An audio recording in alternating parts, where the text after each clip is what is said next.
क्या आपने कभी देखा है जब सबसे शक्तिशाली व्यक्ति भी अपनी ताकत के सामने कांप जाए?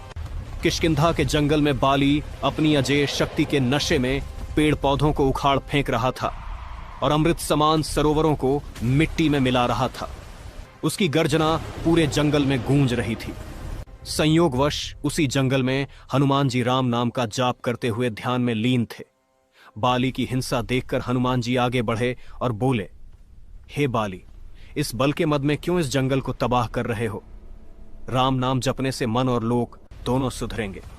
बाली ने क्रोधित होकर कहा, तुच्छ वानर, तू मुझे राम नाम का जप सिखा रहा है? अपने राम को ही बुला ले मुझसे युद्ध करने के लिए। हनुमान ने क्रोध में उत्तर दिया, हे बाली, तुम श्री राम को रहने दो, पहले मुह तुच्छ सेवक को हराकर देखो। बाली ने दूसरे दिन के लिए युद्ध तय कर दिया। अगले दिन हनुमान जी युद्ध के लिए निकले। रास्ते में ब्रह्मा जी प्रकट हुए और कहा, हे हनुमान, बाली को क्षमा कर दो।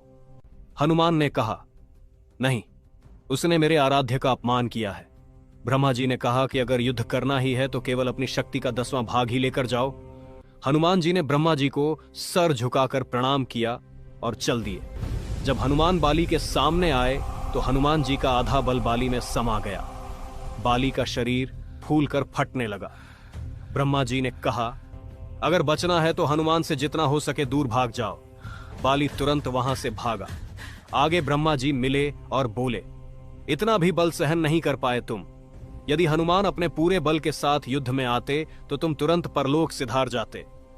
बाली समझ गया कि हनुमान जी का बल असीमित और राम भक्ति असाधारण है। उसने हनुमान जी को दंडवत प्रणाम किया और कहा, हे हनुमान, आप तो इतने बलशाली होते हुए भी इतने शांत हैं, कृपया मुझे क्षमा करें।